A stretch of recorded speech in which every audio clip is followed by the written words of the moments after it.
Hello guys, my name is Dimple Sharma और स्वागत है आपका मेरे YouTube channel brief concept for you में। जैसा कि आप लोगों को पता है कि 3 लेसन हम इस सीरीज़ पे बना चुके हैं। ये 4th लेसन है। 60 क्वेश्चन हम लोग सॉल्व कर चुके हैं। 61 क्वेश्चन देखते हैं। क्वेश्चन नंबर 61, फूको के निम्नलिखित प्रकाशनों का सही क्रम कौन सा है? तो क्रम देखिए। The birth of clinic 1963, the care of the self 1976 and the use of pleasure 1984 और डिसिप्लिन एंड पनिश 1975। तो अकॉर्डिंग टू पब्लिश ईयर दो द बर्थ ऑफ क्लिनिक है, ये फर्स्ट नंबर पे आती है। डिसिप्लिन एंड पनिश 1975 ये सेकंड नंबर पे। The care of the self third number पे और फोर्थ पे आती है द यूज़ ऑफ प्लेजर।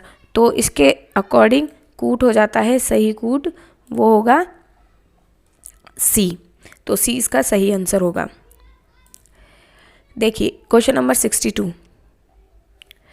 यह टिप्पणी किसने की है कि भारत की एकता अनिवार्य रूप से धार्मिक एकता है? लुइस डूमो, राधा कमल मुखर्जी, एम.एन. श्रीनिवास या डी.पी. मुखर्जी। तो ये बात की है एम.एन. श्रीनिवास ने। इन्होंने अपने एक लेख में कही है। लेख का नाम है the bond of unity in India. तो उसमें इन्होंने एम.एन. श्रीनिवास ने ये श्रीनिवास जी ने ये लाइन बोली है। तो क्वेश्चन नंबर 63 पे आते हैं।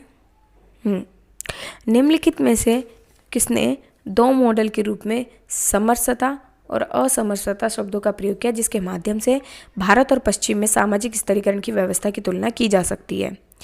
ऑप्शन है Louis Dumont, A R. Desai, McKim Marriott, Andre Beteille. तो इसका आंसर होगा option number D, Andre Beteille. Question number 64 देखिए। इसमें कुछ बुक्स हैं और कुछ राइटर्स के नेम हैं जिनको आपस में मिलाना है। तो पहली बुक है द सेकंड सेक्स, बी है फेमिनिज्म, सी है सेक्सुअल पॉलिटिक्स एंड डी है जेंडर ट्रबल। तो फर्स्ट बुक है, उनके राइटर हैं अपने ये एस.डी. बेवियर, यानी कि फर्स्ट का ऑप्शन सी से मिलेगा। फेमिनिज्म है, उनके राइटर हैं जे फ्रेडमैन और सेक्सुअल पॉलिटिक्स है, उनके राइटर हैं के मिलेट एंड जेंडर ट्रबल है, उनके राइटर हैं जे बटलर। ठीक है, तो अकॉर्डिंग टू दिस इसका ऑप्शन हो जाता है ए। ओके, तो 64 का आंसर हो जाएगा ए। क्वेश्चन नंबर 65 देखिए। निम्नलिखित में से किसने भारत में राष्ट्रवाद के उद्भव के अध्ययन में द्वंद्वात्मक उपागम का प्रयोग किया? योगेंद्र सिंह, रंजीत गुहा, ए.आर. देसाई या एम.एन. श्रीनिवास। तो इन्होंने स्टडी की थी वो है ए.आर. देसाई। क्वेश्चन नंबर 66 देखिए। निम्नलिखित में से कौन सी एक जनजाति अंडमान और निकोबार द्वीप समूह की है? टोडा, जारवा, सोआउरा या भील। तो इसका आंसर है जारवा, वो अंडमान और निकोबार की जनजाति है। 67, धार्मिक ग्रंथों जैसे वेद और उपनिषद से उत्पन्न तथ्यों पर आधारित अध्ययन निम्नलिखित परिप्रेक्ष्यों में से किसका प्रतिनिधित्व करता है? भारत विद्या परिप्रेक्ष्य, संरचनात्मक प्रकारात्मक परिप्रेक्ष्य, सभ्यात्मक परिप्रेक्ष्य या ऐतिहासिक परिप्रेक्ष्य। तो इसका आंसर हो जाएगा भारत विद्या परिप्रेक्ष्य। क्वेश्चन नेक्स्ट देखिए। किसने भारतीय सामाजिक स्थिति को समझने के लिए उपाश्रित सबल्टन परिप्रेक्ष्य का उपयोग किया? G S. Ghurye, N K. Bose, Louis Dumont या डेविड हार्डीमैन। तो इसका आंसर हो जाएगा डेविड हार्डीमैन। इन्होंने सबल्टन थ्योरी का यूज़ किया था। और जी.एस. घुरिये, अगर मैं और थिंकर्स की बात करूं तो घुरिये है, उन्होंने भारत विद्या परिप्रेक्ष्य या इंडोलॉजिकल टेक्सचुअल पर्सपेक्टिव यूज़ किया था। एन.के. बॉस थे, वो सिविलाइजेशन पर्सपेक्टिव से थे। लुइस डूमो जो थे वो भी इंडोलॉजिकल टेक्सचुअल पर्सपेक्टिव से थे। ओके, क्वेश्चन नंबर 69 देखिए। योजना आयोग के अनुसार क्रमशः ग्रामीण और शहरी क्षेत्रों के लिए निर्धनता रेखा की निर्धारित आय सीमा कितनी थी? ₹28 और ₹34, ₹26 और ₹32, ₹20 और ₹28, ₹30 और ₹36। तो उसका सही आंसर होगा ऑप्शन नंबर बी, ₹26 और ₹32।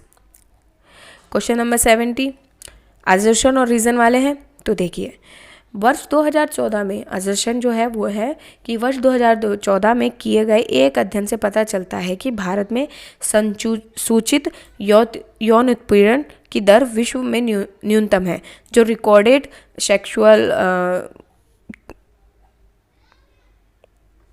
वायलेंस है, ओके तो वो जो है वो क्या है, कम है।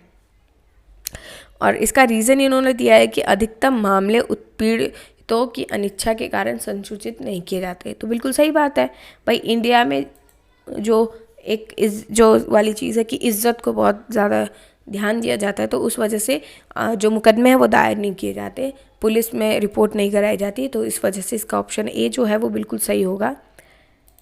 ए और आर दोनों सही है और व्याख्या भी बिल्कुल सही है, तो ऑप्शन ए इसका आंसर हो जाएगा।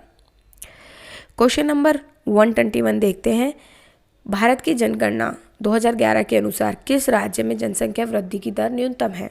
पंजाब, कर्नाटक, तमिलनाडु या केरल? तो इसका आंसर होगा केरल। केरल की न्यूनतम वृद्धि जो जनसंख्या वृद्धि दर होने की ये भी रीज़न है कि वो बहुत साक्षर राज्य है।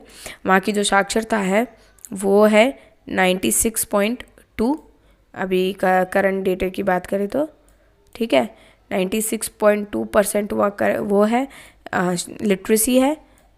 और अगर वहाँ के अपन जेंडर रेशियो की बात करें तो वो है 1000 पुरुषों पर 1084 महिलाएं, ठीक है, 1084 वुमेन्स। क्वेश्चन नंबर 72 देखते हैं। टी.एन. मजूमदार के अनुसार धर्मनिरपेक्षता का कौन सा आयाम सही नहीं है, यानी कि कौन सा आयाम गलत है? धर्म से राज्य की पृथकता, राज्य के द्वारा कुछ समुदाय के साथ पक्षपातपूर्ण व्यवहार, वस्तुनिष्ठ विवेकशीलता के भाव के साथ धार्मिक मान्यताओं को देखना, यह सभी लोगों के लिए उनके समुदाय के निरपेक्ष न्यायपूर्ण जीवन स्तर में सुनिश्चित करना। तो ये जो पक्षपातपूर्ण व्यवहार है ये वाली चीज़ सही नहीं है, ये गलत है। तो इसका आंसर हो जाएगा ऑप्शन नंबर बी। भारत में सांविधिक शहरों जिन्होंने अपनी मलिन बस्ती की जनसंख्या 2011 की जनगणना के अनुसार बताई है का प्रतिशत कितना है? 48, 63, 58 या फोर्थ ऑप्शन है 78। तो इसका जो परसेंट है वो है 63, ठीक है, 63 यानी ऑप्शन नंबर 20 का आंसर हो जाएगा। अब क्वेश्चन नंबर 124 देखते हैं। असर्शन और रीज़न वाले हैं। असर्शन देखिए, विस्थापन निर्धन और निर्बल को कई अधिक निर्धनता के खतरे में डालते हैं, ठीक है। विस्थापन के पश्चात उनका समुचित पुनर्वास नहीं किया जाता, बिल्कुल सही बात है। देखिए अगर किसी का माइग्रेशन होता है या किसी को स्थापित किया जाता है दूसरी जगह, आदिवासी या नदी के किनारे रहने वाले लोगों को, तो उससे उनके रोजगार के साधन छिन जाते हैं, तो अधिक निर्धनता बढ़ जाती है, निर्धनता और ज़्यादा हो जाती है। और फिर उनका पुनर्वास को लिए उन्हें बोला तो जाता है बट उन्हें वापस स्थान नहीं दिया जाता। तो अकॉर्डिंग टू दिस उसका जो ऑप्शन आंसर है वो हो जाएगा ए। असर्शन और रीज़न दोनों सही है और ये सही व्याख्या है। क्वेश्चन नंबर 75 देखिए। 2011 के जनगणना के अनुसार भारत की श्रेणी फर्स्ट नगरों में रह रही है। नगर की जनसंख्या का प्रतिशत कितना है? 65.6, 70.2, 60.1, 55। तो इसका आंसर होगा 70.2। क्वेश्चन नंबर 76 देखिए। किस सिद्धांत के अनुसार व्यवहार विसामान्य होते हैं और ऐसा तभी होता है जब लोग उनको ऐसे ही पहचानते हैं? नियंत्रण सिद्धांत, संरचनात्मक तनाव सिद्धांत, नामपत्र सिद्धांत या विभेदक सिद्धांत? देखिए इसमें जो बात कही गई है ये टिपिकल हिंदी है तो शायद बच्चों को समझ में ना आए, लेकिन इसका मतलब है कि जब लोगों को लेबल कर दिया जाता है कि भाई वो गलत है, तो वो चीज़ है। अगर हम इसी क्वेश्चन को इंग्लिश में पढ़ते हैं तो बहुत सिंपल हो जाता है कि behaviours are a deviant when and only because people identify them as such. तो इसका आंसर हो जाएगा लेबलिंग थ्योरी, कि लेबल कर दिया जाता है लोगों को कि वो गलत है तो फिर वो उसी तरह से बिहेव करते हैं। तो इसका आंसर हो जाएगा option number C. Question number 77 देखिए। विसामान्य को किसने इस प्रकार परिभाषित किया है कि एक अथवा अधिक सावयवी कर्ता की ओर से ऐसी प्रवृत्ति जिसमें इस प्रकार व्यवहार किया जाता है कि अंतःक्रिया प्रक्रम संतुलन बिगड़ जाता है। ठीक है, R K Merton, C H Cooley, H Mead, T Parsons. तो इसका आंसर होगा D Talcott Parsons. Question number 78 पे आते हैं। आर के मर्टन के अनुसार मादक द्रव्य व्यसनी किस मार्ग का अनुसरण करता है? कर्मकांड, हताशा, पश्चिमगमनता, अस्वीकारता। तो इसका आंसर होगा ऑप्शन नंबर सी, पश्चिमगमनता, यानी वो पीछे की तरफ लेके जाता है अपन को, है ना, अगर अपन मादक जैसी चीज़ें सेवन करने लग जाते हैं तो। यह किसका कथन है कि आत्महत्या की दरें किसी समाज में सामाजिक एकीकरण के प्रकार तथा स्तर से संबंधित है? जे डगलस, पी सैंसबरी, इमाइल दरखाइम, ई मोर्सेलरी। तो इसका आंसर होगा इमाइल दरखाइम। क्वेश्चन नंबर 80 देखते हैं। असर्शन और रीजन वाले हैं। असर्शन है कि वर्तमान समय में पारंपरिक भूमिका संरचनाओं का स्थान आधुनिक भूमिका संरचनाएं ले रही है। ओके, कि पहले की जो चीज़ें चलती आ रही थी अब वो थोड़ी मॉडर्नाइज हो रही है।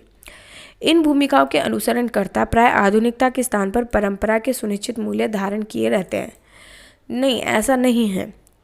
वो मूल्य जो है उनके वो मूल्य भी मॉडर्नाइज हो रहे हैं। तो इसका जो आंसर होगा वो होगा ए और आर। सही है दोनों, लेकिन व्याख्या नहीं है। मतलब कि जो पारंपरिक भूमिका संरचनाओं का स्थान ले रहे हैं ना, जिन्होंने मतलब अपनी पारंपरिक जो स्ट्रक्चर है वो मॉडर्नाइज कर दिया है, तो वो लोग अपने जो उनकी वैल्यूज़ हैं वो भी मॉडर्नाइज कर रहे हैं। बट जो लोग पहले की तरह रह रहे हैं उनकी जो मूल्य हैं वो भी पारंपरिक हैं। तो इसका हो जाएगा ऑप्शन नंबर बी की ए और आर दोनों सही है, बट व्याख्या सही नहीं है इसकी। ठीक है, तो अगर आपको लेसन पसंद आया तो please do like, share and subscribe my channel. And आगे हम ऐसे ही लेसन लाते रहेंगे और कोशिश करेंगे कि जो अगला नेट है उसके वो पेपर होने से पहले हम आपका सिलेबस कंप्लीट करवाएं। तो please subscribe my channel. Okay.